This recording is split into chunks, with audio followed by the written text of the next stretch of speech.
Okay, so hello man, welcome everyone, welcome সকলকে the way of solution and TWS Academy তে। আজকে সেশনটা নিয়ে চলে এসেছি এনএমজিএনএম এর জন্য, অর্থাৎ তোমাদের যাদের জুন মাসের 14 তারিখে আমাদের এনএমজিএনএম পরীক্ষা রয়েছে তাদের জন্য একটা ইম্পর্টেন্ট প্র্যাকটিস সেশন নিয়ে এসেছি জেনারেল সায়েন্সে, যেখান থেকে তোমরা কিন্তু লাইফ সায়েন্স এবং ফিজিক্যাল সায়েন্সের এরকম অনেক প্রশ্ন আমরা আজকে সলভ করতে চলেছি, যেগুলো তোমাদের আপকামিং পরীক্ষার জন্য কিন্তু অনেক অনেক অনেক হেল্পফুল হতে চলেছে। এবং সেম টাইপের প্রশ্ন বা একই ধরনের প্রশ্ন কিন্তু তোমরা তোমাদের পেপারের মধ্যে গিয়েও দেখতে পারবে। ঠিক আছে, তাহলে আর দেরি না করে শুরু করা যাক। আজকের ফার্স্ট প্রশ্ন আমাদের প্র্যাকটিস সেটের বলছে, কোন প্রাণীতে মুক্ত সংবহন তন্ত্র দেখা যায়? কোন প্রাণীতে মুক্ত সংবহন তন্ত্র দেখা যায়? অর্থাৎ স্যার, যেখানে রক্তটা আমার বিভিন্ন রক্তবাহর মধ্যে দিয়ে বাহিত হয় না। রক্তবাহ মানে শিরা, ধমনী, রক্তজালক, অর্থাৎ সহজ ভাষায় বললে রক্তটা যেখানে রক্তবাহের মধ্যে দিয়ে প্রবাহিত না হয়ে একটা গহ্বরের মধ্যে উন্মুক্ত হয়ে যায়, যে গহ্বরটাকে আমরা সকলে কি নাম দিয়েছি? হিমোসিল। যে গহ্বরটাকে আমরা সকলে নাম দিয়েছি হিমোসিল। অনেক ক্ষেত্রে এটাকে বলা হয় কি? অনেক ক্ষেত্রে এটাকে বলা হয় আমাদের ল্যাকিউনা। অনেক ক্ষেত্রে কিন্তু এটাকে ল্যাকিউনাও বলা হয়ে থাকে। ঠিক আছে, তো এবারে রক্তটা এখানে মুক্ত, যেটা মুক্ত সংবহন তন্ত্র। তো পৃথিবীর সকল অমেরুদণ্ডী প্রাণীর মধ্যে কিন্তু মুক্ত রক্ত মানে মুক্ত সংবহন তন্ত্রটা আমার দৃশ্যমান। তাহলে স্যার কেঁচো অমেরুদণ্ডী প্রাণী, আরশোলা অমেরুদণ্ডী প্রাণী, কিন্তু মানুষ আর ব্যাঙ মেরুদণ্ডী। তো এদের মধ্যে নিশ্চয়ই মুক্ত সংবহন তন্ত্র দেখতে পাওয়া যাবে না, তার পরিবর্তে বদ্ধ সংবহন তন্ত্রটা দেখতে পাওয়া যাবে। বাট এখানে কেঁচো এরা অমেরুদণ্ডী প্রাণী হওয়া সত্ত্বেও এদের রক্ত সংবহন তন্ত্রটা বদ্ধ প্রকৃতির হয়ে থাকে। একটা স্টার মার্ক দিয়ে এখানে তোমরা পয়েন্টটাকে লিখে নিতে পারো। অমেরুদণ্ডী প্রাণী হওয়া সত্ত্বেও অমেরুদণ্ডী প্রাণী হওয়া সত্ত্বেও অমেরুদণ্ডী প্রাণী হওয়া সত্ত্বেও অমেরুদণ্ডী প্রাণী হওয়া সত্ত্বেও বদ্ধ সংবহন তন্ত্র দৃশ্যমান।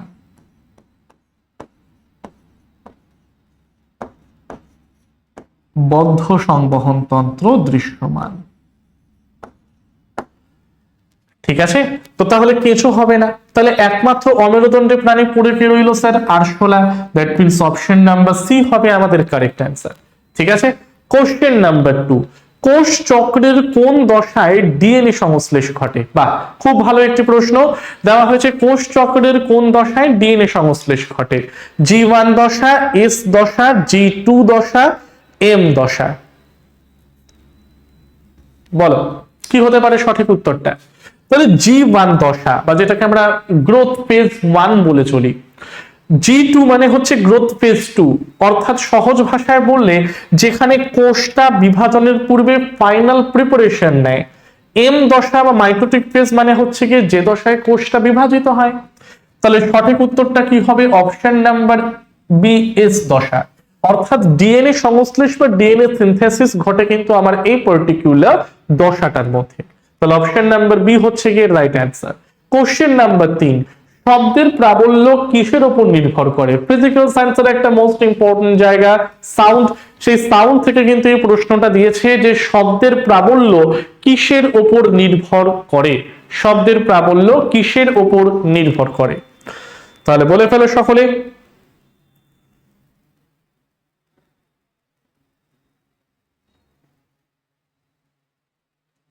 বলো।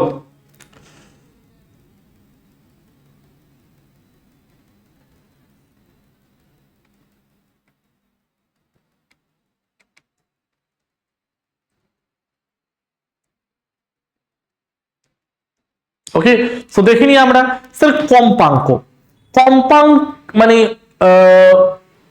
কোনটা কম্পাঙ্কের উপর নির্ভরশীল? যদি আমরা বলি এখানে যে পিচ অথবা বাংলায় যাকে আমরা বলি তীক্ষ্ণতা, এটা মূলত কার উপর নির্ভরশীল? কম্পাঙ্কের উপর নির্ভরশীল। ঠিক আছে, কম্পাঙ্কের উপর নির্ভরশীল। বাট এখানে বলা হচ্ছে প্রাবল্য বা ইন্টেন্সিটি, তাহলে এটা কি হবে? এটা আমার বিস্তারের উপর নির্ভরশীল হবে। অপশন নাম্বার বি, বিস্তারের উপর নির্ভরশীল। অপশন নাম্বার বি বিস্তারের উপর নির্ভরশীল। ঠিক আছে, চলো কোশ্চেন নাম্বার 4, ভিনিগারের রাসায়নিক নাম কি? ভিনিগারের রাসায়নিক নাম কি? আচ্ছা স্যার, ভিনিগার, ভিনিগার হচ্ছে গিয়ে আমাদের একটা দ্রবণ, যেখানে দ্রাবক সে হচ্ছে লিকুইড, মানে যাকে মেশাবো সে হলো লিকুইড, আর দ্রাবক অর্থাৎ যার মধ্যে মেশাবো সেটাও হচ্ছে গিয়ে স্যার আমার কি লিকুইডের জায়গাটা, তাই না? তো যাকে মেশাবো সেও লিকুইড, যার মধ্যে মেশাবো সেও আমার লিকুইড। তাহলে লিকুইড লিকুইডের মিশ্রণের উদাহরণটা কি, বা দ্রবণ, মানে এটা হচ্ছে দ্রবণটা হয়ে গেল। তার মানে যাকে মেশাবো অর্থাৎ অ্যাসিটিক অ্যাসিড এবং জল, এই অ্যাসিটিক অ্যাসিড এবং জলকে মেশালে আমরা কি পাবো? ভিনিগারটাকে পাবো, যেটা হচ্ছে তরল তরলের একটা দ্রবণ। তো তার মানে সঠিক উত্তরটা কি হবে? Option number B acetic acid হয়ে যাবে আমার right answer. Sir formic acid পাওয়া যায় পিঁপড়ের হুলে, টার্টারিক অ্যাসিড পাওয়া যায় তেঁতুলে, ল্যাকটিক অ্যাসিড পাওয়া যায় হচ্ছে গিয়ে দইয়ের মধ্যে, দুধের মধ্যে। ঠিক আছে, তাই সঠিক উত্তর হচ্ছে গিয়ে কোনটা? স্যার অপশন নাম্বার বি হলো আমাদের রাইট অ্যান্সার। ল্যাকটিক অ্যাসিড পাওয়া যায় দুধে, দুধের মধ্যে ল্যাকটিক অ্যাসিডকে পাই। কোশ্চেন নাম্বার 5, কোনটি একটি নোবেল গ্যাস নয়? বাহ, খুব ভালো একটি প্রশ্ন। বলা হচ্ছে যে কোনটি আমার একটি নোবেল গ্যাসের উদাহরণ নয়? বলো, নোবেল গ্যাস মানে কারা? নোবেল গ্যাস মানে হচ্ছে গিয়ে যাদের সর্ববহিস্থ কক্ষে নাম্বার অফ ইলেকট্রন 2 অথবা 8 হয়, মানে তাদেরকে কোনো ইলেকট্রন দানও করতে হয় না, বা বাইরে কারোর থেকে ইলেকট্রনটা গ্রহণও করতে হয় না নিজেকে স্টেবল করতে গেলে। পর্যায় সারণীর গ্রুপ নাম্বার 18তে যারা অবস্থান করে, তাই না? তাহলে নোবেল গ্যাস মানে কি? মডার্ন পিরিয়ডিক টেবিলে গ্রুপ নাম্বার 18 কে আমরা বলি হচ্ছে কি নোবেল গ্যাস বা ইনার্ট গ্যাস বা নিষ্ক্রিয় গ্যাস। কারা কারা পড়ে? হিলিয়াম, নিয়ন, আর্গন, ক্রিপ্টন, জেনন, ব্রেডন। হিলিয়াম, নিয়ন, আর্গন, স্যার তিনটেই তো পড়ে। পড়ে রইল কি? পড়ে রইল হচ্ছে কি ক্লোরিন। ক্লোরিনটা কি স্যার? ক্লোরিনটা হচ্ছে কি গ্রুপ 17তে থাকা একটা এলিমেন্ট, তাই না? আর গ্রুপ 17কে আমরা কি বলি? গ্রুপ 17কে আমরা বলি হচ্ছে কি হ্যালোজেন মৌল। অর্থাৎ স্যার পর্যায় সারণীর একমাত্র গ্রুপ যেখানে কঠিন, তরল, গ্যাসীয় পদার্থের এই তিনটে অবস্থাকেই আমরা দেখতে পাই। সো এই প্রশ্নটাও পরীক্ষায় দেয় যে পর্যায় সারণীর একমাত্র গ্রুপের নাম বলুন যেখানে কঠিন, তরল, গ্যাসীয় তিনটেকে আমরা একযোগে দেখতে পারি। যেরকম স্যার ফ্লোরিন আর একটা হলো ক্লোরিন, এই দুটো হলো প্রধানত আমার গ্যাস। তারপরেরটা হচ্ছে গিয়ে ব্রোমিন। ব্রোমিন হলো গিয়ে পৃথিবীর একমাত্র তরল অধাতু, তাই না? আরেকটা হলো কি আয়োডিন। আয়োডিনের সাথে হচ্ছে কি আমাদের অ্যাস্টাটিন, আয়োডিন অ্যাস্টাটিন। ঠিক আছে, তার মানে এরা দুজন কি স্যার? এরা দুজন হচ্ছে গিয়ে আমাদের কঠিন। তাহলে সঠিক উত্তর কোনটা হবে? অপশন নাম্বার ডি হবে আমাদের রাইট অ্যান্সার, ক্লোরিন। যাদের টেন্ডেন্সি হলো ক্ষার ধাতুর সাথে বিক্রিয়া করে লবণটাকে তৈরি করা বা সল্টকে তৈরি করা। আচ্ছা এটা বলো, এসআই পদ্ধতিতে বলের একক কি? এসআই পদ্ধতিতে বলের একক কি? আচ্ছা স্যার, এসআই পদ্ধতিতে বলের একক হলো কি নিউটন। অপশন নাম্বার সি হবে আমাদের রাইট অ্যান্সার। তাহলে 1 নিউটন। আচ্ছা স্যার, বল মানে কি? যদি বলা হয় what do you mean by force? Force মানে হচ্ছে গিয়ে ভর ইনটু ত্বরণ, তাই না? ভর ইনটু ত্বরণ, অর্থাৎ মাস ইনটু অ্যাক্সিলারেশন। মাস মানে হচ্ছে গিয়ে যেটাকে কেজি দিয়ে প্রকাশ করি আমরা, আর অ্যাক্সিলারেশন মানে হলো metre second to the power -2। তাহলে 1 নিউটনের অর্থ হচ্ছে এটা, এটাকেই আমরা কি বলি? 1 নিউটন বলে চলি। স্যার 1 কিলোগ্রামকে আমরা বলতে পারি 1000 গ্রাম, কেন বলতে পারবেন না? 1 মিটারকে বলা যেতে পারে 100 সেন্টিমিটার, কেন বলতে পারবেন না? সেকেন্ড এসআই তেও যা হয় সিজিএস ও সেম হয়। এবারে এই 1000 গ্রামকে বলা যায় 10 কিউব গ্রাম, 100 সেন্টিমিটারকে বলা যায় 10 square centimetre into second to the power -2। আচ্ছা, এবারে মাল্টিপ্লিকেশন করলে বা গুণ করলে কি হয়? পাওয়ারের ভ্যালু অ্যাড হয়, করে দিন স্যার অ্যাড। তাহলে 10 to the power 5 gram centimetre second to the power -2। এই যে তোমরা gram centimetre second to the power -2টাকে দেখছো, এটাকেই বলা হয় কি? এটাকেই বলা হয় ডাইন। তো তাহলে বলের সিজিএস একক কোনটা? স্যার ডাইন। আর 1 নিউটন মানে কত ডাইন? 10 টু দি পাওয়ার 5 ডাইন। হিসেব করিয়ে দেখে দিলাম, ঠিক আছে? তো আর জুল হচ্ছে গিয়ে কার্যের একক, পাস্কেল হলো গিয়ে চাপের একক। সঠিক উত্তর হলো অপশন নাম্বার সি। পরেরটায় যাওয়া যাক, ভর ও বেগের গুণফলকে কি বলেছে? বাংলা ভাষায় পড়ো, বল এবং বেগের গুণফলকে কি বলে স্যার? ভর বেগ, ভর ইন্টু বেগ, ভর বেগ, মোমেন্টাম যেটাকে বলা হয়, তাই না? ভর বেগের পরিবর্তন যাকে আমরা বলি ইম্পালস। ওকে, ইম্পালস মানে আমরা জানি না সকলে? ইম্পালস মানে কি? ইম্পালস মানে হচ্ছে কি final momentum minus initial momentum. অর্থাৎ ইম্পালসের অর্থটাই হলো আমার কি? ভর বেগের পরিবর্তন। ইম্পালসের অর্থটাই কি দাঁড়ালো? ইম্পালসের অর্থটাই দাঁড়ালো স্যার ভর বেগের পরিবর্তন। ঠিক আছে, তাহলে সঠিক উত্তর অপশন নাম্বার সি। 8এরটা বলো, কোন দর্পণ গাড়ির ভিউ ফাইন্ডার হিসেবে ব্যবহার করা হয়? কোন দর্পণকে আমরা গাড়ির ভিউ ফাইন্ডার হিসেবে ব্যবহার করে চলি? বলো, কমেন্টে জানাও সকলে।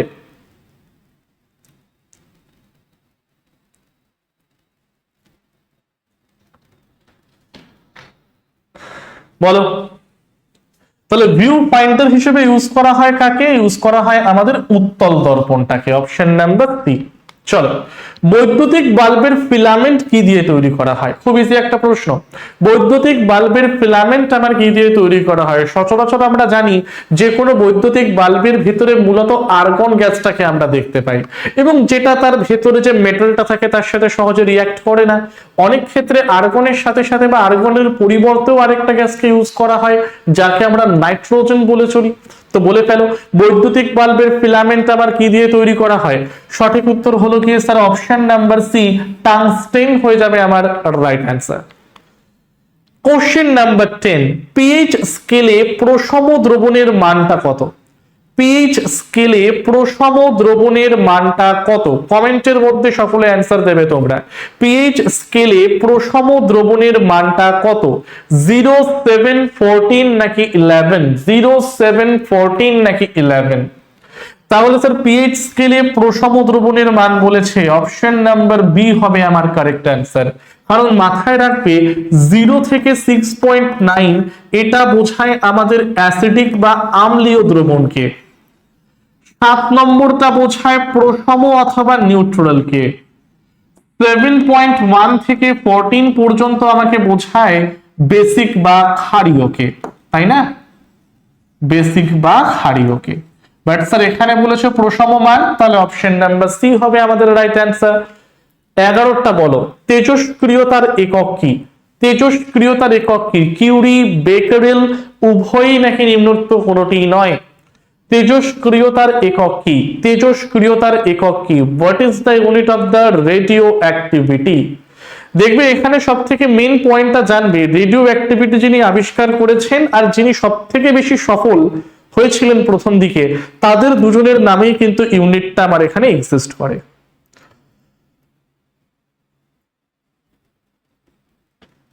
ঠিক আছে, বলো এবারে কোনটা হবে আমার সঠিক উত্তর, একটু জানাও কমেন্টের মধ্যে।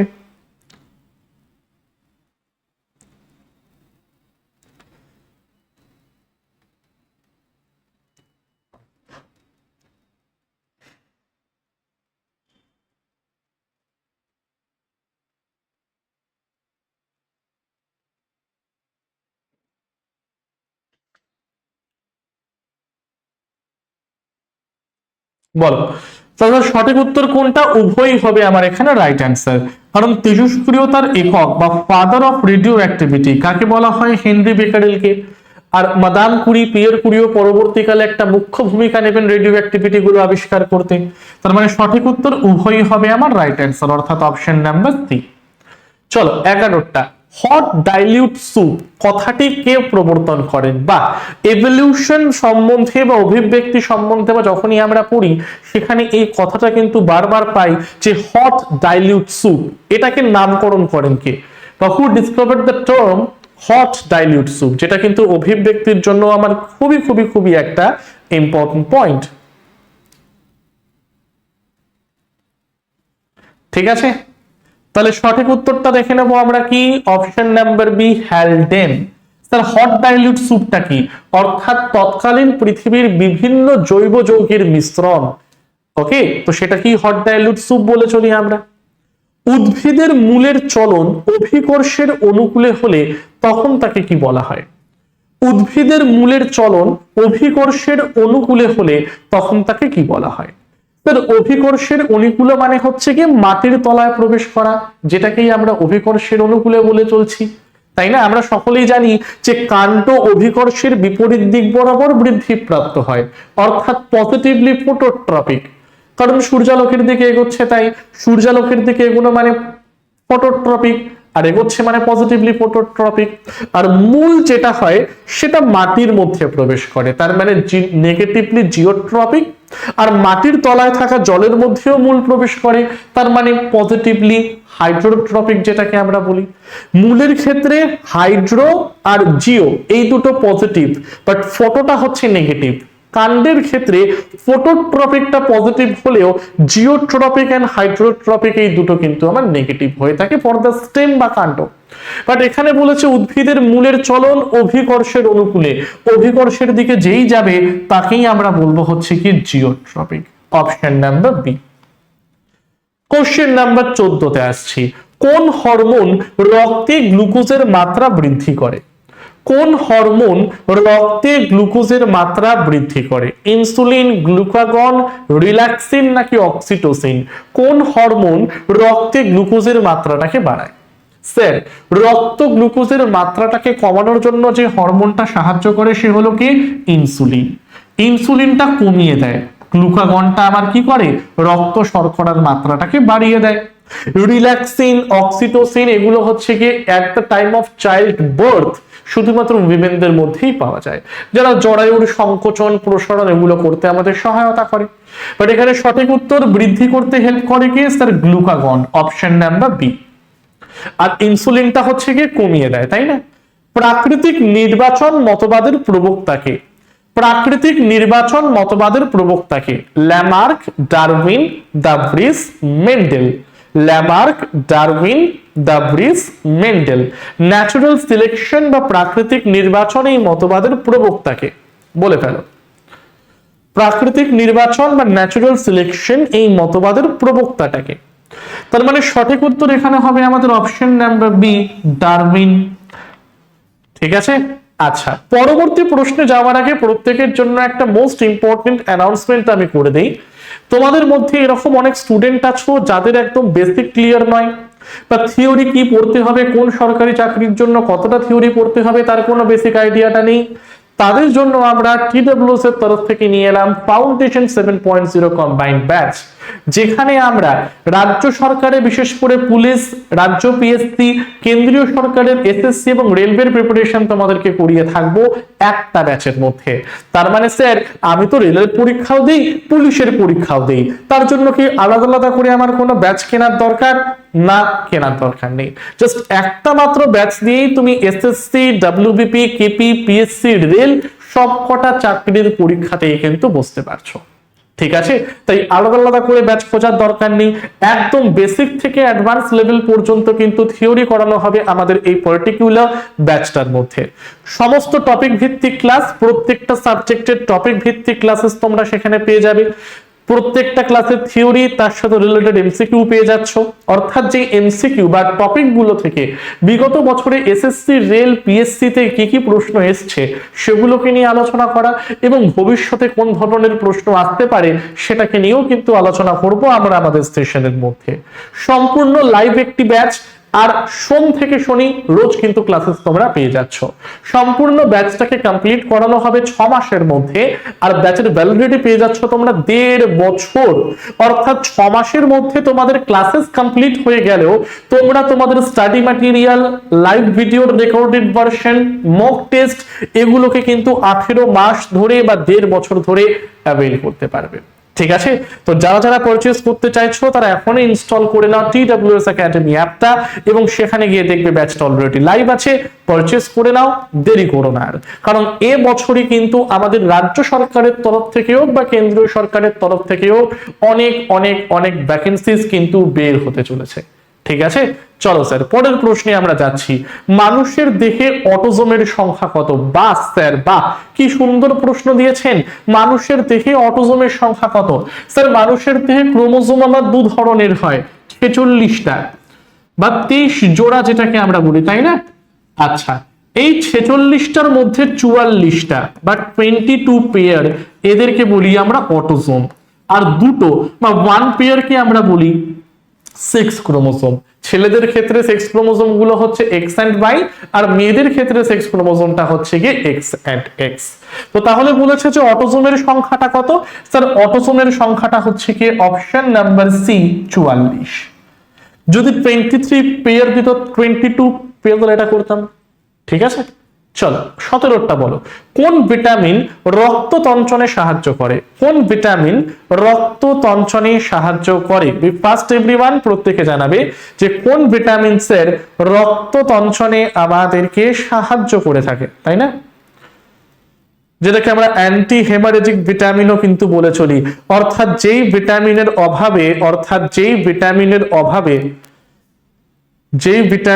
অভাবে মানব দেহের রক্তটা কিন্তু তঞ্চিত হয় না, যার ফলে রক্ত বের হতে হতে হতে হতে হতে হতে একটা সময় পরে আমরা কি দেখতে পারি? একটা সময় পরে মানুষের ব্লাড হেমারেজ হয়ে গেছে, তাই না? তো বলে ফেলো এবারে কোন ভিটামিন রক্ত তঞ্চনে সাহায্য করে? স্যার ভিটামিন কি, যার বিজ্ঞানসম্মত নাম হচ্ছে গিয়ে পাইলোকুইনোন বা ন্যাপথোকুইনোন, তাই না? যার বিজ্ঞানসম্মত নাম পাইলোকুইনোন। আর এই ভিটামিনটা যেহেতু আমাদের রক্ত তঞ্চনে সাহায্য করে এবং ব্লাড হেমারেজটাকে কমায়, মানে রক্ত বের হওয়াটাকে কমায়, যার জন্য এই ভিটামিনের অন্য একটা নাম হলো অ্যান্টি হেমারেজিক ভিটামিন। যার জন্য এই ভিটামিনের অন্য একটা নাম কি? স্যার অন্য একটা নাম হলো অ্যান্টি হেমারেজিক ভিটামিন। ঠিক আছে, তাহলে সঠিক উত্তর কোনটা? অপশন নাম্বার ডি হবে আমাদের রাইট অ্যান্সার। চলো 18টা। সুন্দরবনের সুন্দরী গাছ কোন ধরনের উদ্ভিদের উদাহরণ? সুন্দরবনের সুন্দরী গাছ কোন ধরনের উদ্ভিদের উদাহরণ? Halophyte, mesophyte, xerophyte, lithophyte. Lithophyte মানে হলো পাথরে জন্মায় যারা, জেরোফাইট মানে হচ্ছে কি মরুভূমি বা শুষ্ক অঞ্চলে যে উদ্ভিদরা জন্মায়, মেসোফাইট মানে নর্মাল জায়গায় যে উদ্ভিদটা জন্মায়, হ্যালোফাইট মানে অতিরিক্ত লবণাক্ত মাটিতে যে উদ্ভিদটা জন্মায়। স্যার সুন্দরবনের তো অতিরিক্ত লবণাক্ত মাটি, সেখানে জন্মাচ্ছে সুন্দরী গাছ, তাহলে এটা কিসের এক্সাম্পল হবে? হ্যালোফাইটের এক্সাম্পল হবে। ঠিক আছে, অপশন নাম্বার এ। আর এই সুন্দরীর কিন্তু অনেক বৈশিষ্ট্য আছে, বা হ্যালোফাইট জাতীয় উদ্ভিদের অনেক বৈশিষ্ট্য আছে। এদের শ্বাস নেওয়ার জন্য শ্বাসমূল বা নিউম্যাটোফোর বর্তমান, এদের ঠেস দেওয়ার জন্য স্টিল্ট রুট বা ঠেস মূল বর্তমান, এদের মধ্যে জরায়ুজ অঙ্কুরোদ্গম দেখতে পাওয়া যায়, অর্থাৎ বীজের থেকেই বা ফুল বা ফল গাছে ঝোলা অবস্থাতেই সেখান থেকে আরেকটা উদ্ভিদের সৃষ্টি, অর্থাৎ যাকে আমরা বলি জরায়ুজ অঙ্কুরোদ্গম, সবই কিন্তু এদের মধ্যে আমার দৃশ্যমান। ঠিক আছে, চলো 19টায় বলো। মানুষের কোন অঙ্গে কুফর কোষ পাওয়া যায়? মানুষের কোন অঙ্গে কুফর কোষ বা কুফর সেল পাওয়া যায়? বলে ফেলো দেখি। মানুষের কোন অঙ্গে কুফর কোষ বা কুফর সেল পাওয়া যায়? মস্তিষ্ক, যকৃৎ, অগ্নাশয় নাকি বৃক্ক? বলে ফেলো স্যার। তাহলে কুফর সেল পাবো আমরা কোথায়? যকৃতের মধ্যে, অপশন নাম্বার বি। লিভারের মধ্যে পাওয়া যায় কুফর সেলকে। 20টা বলো। নিম্নলিখিত কোন ব্যাকটেরিয়া নাইট্রোজিনাস উৎসেচকের সহায়তায় বাতাসের নাইট্রোজেনটাকে সংবন্ধন করে? নিম্নলিখিত কোন ব্যাকটেরিয়া নাইট্রোজিনাস উৎসেচকের সাহায্যে বাতাসের নাইট্রোজেন সংবন্ধন করে? স্যার অত কিছু পড়ার দরকার নেই। নাইট্রোজেন সংবন্ধন করে কে? মোটর গাছের অর্বুদে পাওয়া যায়, that was Rhizobium. Option number B. Rhizobium কোথায় দেখতে পাওয়া যায়? মোটর গাছের অর্বুদে দেখতে পাই এটাকে আমরা। 21 বলো। কোষ বিভাজনের কোন দশায় ক্রসিং ওভার ঘটে? আহা, মিওসিস 1। মিওসিস 1 এর ধাপগুলো এখানে দিয়ে দিয়েছে। এবারে বলো মিওসিস 1 এর কোন ধাপে আমরা ক্রসিং ওভারটাকে দেখতে পাই? ক্রসিং ওভারটাকে দেখতে পাই, দ্যাট মিন্স ক্যারেক্টার গুলো এদিক ওদিক হয়, তাই না? তাহলে ক্রসিং ওভারটা কোন জায়গায় ঘটে থাকে? ক্রসিং ওভার কোন দশায় দেখতে পাই আমরা?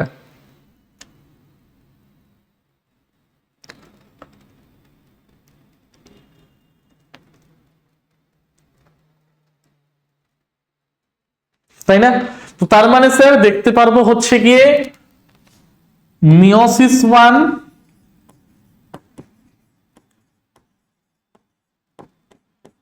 সেখান থেকে স্যার আসবে হচ্ছে গিয়ে প্রোফেজ 1, সেখান থেকে আমরা পাবো হচ্ছে গিয়ে প্যাকাইটিন, সেখান থেকে আমরা পাবো হচ্ছে গিয়ে প্যাকাইটিন। ঠিক আছে, প্যাকাইটিন। তাহলে সঠিক উত্তর কোনটা? Option number C, pachytene. 22 বলো, মস্তিষ্কের ভেন্ট্রিকলে যে তরলগুলোকে আমরা দেখতে পাই তাকে কি বলে? ভেন্ট্রিকল মানে হচ্ছে গিয়ে মস্তিষ্কের মধ্যে থাকা একটা গহ্বর, অনেকগুলি গহ্বর, অনেকগুলি ভেন্ট্রিকল আছে, আমি নাম বলছি না, জাস্ট তো এখানে বলে ফেলো যে মস্তিষ্কের ভেন্ট্রিকলে যে তরলটা আমার থাকে তাকে কি বলে? Plural fluid, pericardial fluid, cerebrospinal fluid নাকি সাইনোভিয়াল ফ্লুইড? প্লুরাল, ফুসফুসের আবরণীকে বলা হয় প্লুরা। পেরিকার্ডিয়াম মানে হৃৎপিণ্ডের সাথে রিলেটেড। তাহলে মস্তিষ্ক এবং সুষুম্না কাণ্ডের মধ্যে যে তরলটাকে আমরা দেখতে পাই তাকে বলা হয় সিএসএফ বা cerebrospinal fluid. That was option number C, তাই না? এই যে একটা পয়েন্ট বলি, মস্তিষ্কের বাইরে যে আবরণী থাকে পাতলা পর্দার মতন যাকে বলা হয় মেনিনজেস, মেনিনজেসের তিনটে লেয়ার হয়, ডুরা ম্যাটার, পায়া ম্যাটার, অ্যারাকনয়েড ম্যাটার। এই তিনটের মধ্যে যে তরলটাকে আমরা দেখতে পাই সেটাকেই বলা হয় সিএসএফ। আর মেনিনজেসের মধ্যে সিএসএফ এর পরিমাণ যদি স্বাভাবিকের থেকে বেড়ে যায়, দ্যাট লিডস টু মেনিনজাইটিস, তাই না? তাহলে সঠিক উত্তর কোনটা হবে? Option number C. আর সাইনোভিয়াল ফ্লুইড কোথায় দেখতে পাবো স্যার? এই হাড়ের মধ্যে দেখতে পারবো সাইনোভিয়াল ফ্লুইডকে। ডিএনএ এর ডবল হেলিক্স মডেলের প্রবক্তাকে? আমরা সকলেই জানি যে ডিএনএ এবং আরএনএ এগুলো আমাদের যেরকম নিউক্লিওলাস থেকে আরএনএটাকে পাওয়া যায় আর ক্রোমাটিন ফাইবার থেকে ডিএনএ কে পাওয়া যায়। আরএনএ হলো গিয়ে সিঙ্গেল স্ট্র্যান্ডেড বা একতন্ত্রী গঠন, ডিএনএ হলো ডবল হেলিক্স বা দ্বিতন্ত্রী গঠন। তার মানে স্যার আমাদের ডবল হেলিক্স মডেলটাকে প্রবর্তন করবেন কি? বিজ্ঞানী ওয়াটসন এবং ক্রিক। রবার্ট হুক প্রথম কোষ আবিষ্কার করেন, বাট সেটা একটা মৃত কোষ ছিল। স্লাইডেন এবং সোয়ান কি করেছেন? এরা হচ্ছেন সেল থিওরিটাকে দিয়েছেন যে প্রত্যেকটা কোষই তার পূর্ববর্তী কোষের থেকে সৃষ্টি হয়, যেখানে পরবর্তীকালে একটা ইম্পর্টেন্ট ছাপ ফেলে যাবেন কি কোষ তত্ত্ব বা সেল থিওরিতে বিজ্ঞানী রুডলফ ভার্চাও, তাই না? তাহলে সঠিক উত্তর হলো অপশন নাম্বার বি, 24। মানব চক্ষুর কোন অংশে প্রতিবিম্ব তৈরি হয়? বাহ স্যার বাহ, খুব ভালো একটি প্রশ্ন দিয়েছে এখানে। মানব চক্ষুর কোন অংশে প্রতিবিম্ব গঠিত হয়? কর্নিয়া, আইরিশ, রেটিনা নাকি লেন্স? কর্নিয়া, আইরিশ, রেটিনা নাকি লেন্স? বলে ফেলো স্যার। আমাদের চোখ আলো প্রবেশ করে কোনখান দিয়ে? কর্নিয়া দিয়ে, তাই না? তারপরে সেখানে থাকে হচ্ছে গিয়ে পিউপিল। বেশি আলোতে পিউপিলটা আকারে ছোট হয়ে যায়, কম আলোতে পিউপিলটা আকারে বড় হয়ে যায়, তাই না? এগুলো সকলে আমরা দেখে থাকি। তো বলে ফেলো মানব চক্ষুর কোন অংশে প্রতিবিম্ব তৈরি হয়? সঠিক উত্তর কোনটা? অপশন নাম্বার সি হবে আমাদের রাইট অ্যান্সার, রেটিনা। রেটিনা, তাই না? রেটিনার মধ্যে কিন্তু ইমেজের ফরমেশন হয়। এবারে রেটিনার আগে বা পরে যদি ইমেজের ফরমেশন হয়ে থাকে তার জন্য ভিন্ন ভিন্ন রোগ দেখতে পাই, যেরকম মায়োপিয়া, হাইপারমেট্রোপিয়া এটসেট্রা এটসেট্রা। চলো 25, ডারউইনের ফিঞ্চ কিসের একটি উৎকৃষ্ট উদাহরণ? ডারউইনের ফিঞ্চ কিসের একটি উৎকৃষ্ট উদাহরণ? অভিযোজনগত বিকিরণ, সমান্তরাল বিবর্তন, প্রাকৃতিক নির্বাচন নাকি mutation? Which of the following is your correct answer? তাহলে সঠিক উত্তরটা দেখিনি, অপশন নাম্বার এ, অভিযোজনগত বিকিরণ, অ্যাডাপটেটিভ রেডিয়েশন যেটাকে আমরা বলে চলি। ঠিক আছে, তাহলে আজকের 25টা কোশ্চেন আমাদের এখানেই এন্ড হলো। কার কার কটা ঠিক হলো, 25টার মধ্যে কার কার কটা ঠিক হলো এটা কিন্তু আমাকে তোমরা কমেন্টে জানাতে ভুলবে না। আর তার সাথে তোমাদের যে সকল বন্ধুরা এএনএম জিএনএম পরীক্ষায় বসছে এবছর, তাদের ফাইনাল প্রিপারেশনের জন্য কিন্তু ভিডিওটা তাদেরকে তুমি শেয়ার করতেও ভুলবে না। ঠিক আছে, তো ফাউন্ডেশন ব্যাচ সম্বন্ধে তো বলেই দিলাম। এছাড়াও তোমরা জানো পিএসসি মিসলেনিয়াস 2024 এর নোটিফিকেশন কিন্তু অলরেডি বেরিয়ে গিয়েছে, আমাদের ব্যাচও কিন্তু অলরেডি লাইভ হয়ে গিয়েছে, তোমরা কিন্তু টিডব্লিউএস একাডেমিতে গেলেই দেখতে পারবে। ঠিক আছে, তো বর্তমানে আমাদের অ্যাপের মধ্যে এই ব্যাচগুলো রানিং চলছে। Combined foundation 7.0, railway foundation batch number 2, PSC miscellaneous foundation, upper primary arts and science foundation, ANM foundation batch এবং WBKP ফাউন্ডেশন ব্যাচ। এই ব্যাচগুলো বর্তমানে আমাদের প্লে স্টোরের TWS একাডেমির অ্যাপের মধ্যে লাইভ চলছে। অ্যাপটাকে তোমরা প্লে স্টোর থেকেই ডাউনলোড এবং ইনস্টল করে নিতে পারো। আর যদি কোনো কোয়েরি থাকে অ্যাপ সম্বন্ধে বা ব্যাচ সম্বন্ধে, তাহলে নিচে দেওয়া নাম্বারে কল বা হোয়াটসঅ্যাপ করে নিতে পারো 9062160805 এই নাম্বারে। যারা যারা এখনো আমাদের টেলিগ্রাম চ্যানেলে জয়েন হওনি, তাই যে কোনো ধরনের আপডেটের জন্য জয়েন করে যাও the way of solution Telegram চ্যানেলটিতে। আর এই তিনটে ইউটিউব চ্যানেল অর্থাৎ the way of solution, TWS academy and TWS স্মার্ট, এই তিনটে ইউটিউব চ্যানেলকে কিন্তু একদম মাস্ট ফলো করবে। কারণ যে কোনো সরকারি চাকরির অথেন্টিক নিউজ, তার রিক্রুটমেন্ট নোটিফিকেশন, তার সিলেবাস নিয়ে আলোচনা, সেটা নিয়ে ফ্রি ক্লাসেস বা তার জন্য কোনো পেইড ব্যাচেস আসছে কিনা বা মক টেস্ট, এছাড়াও যে কোনো নোটিফিকেশনের বিজ্ঞপ্তি সবার আগে জানতে বা যে কোনো আপডেট পেতে এই তিনটে চ্যানেলকে কিন্তু আজকে এই মুহূর্তেই তোমরা সকলে সাবস্ক্রাইব করে নাও। তাহলে আজকের সেশনটাকে এই পর্যন্তই রাখলাম। ভিডিওটিকে যদি ভালো লেগে থাকে তাহলে অবশ্যই লাইক করবে, বন্ধুদের সাথে শেয়ার করতে ভুলবে না, আর অবশ্যই চ্যানেলটিকে সাবস্ক্রাইব করবে। তাহলে আজকে এত পর্যন্তই। টিল দেন সকলকে thank you everyone, thank you সকলকে।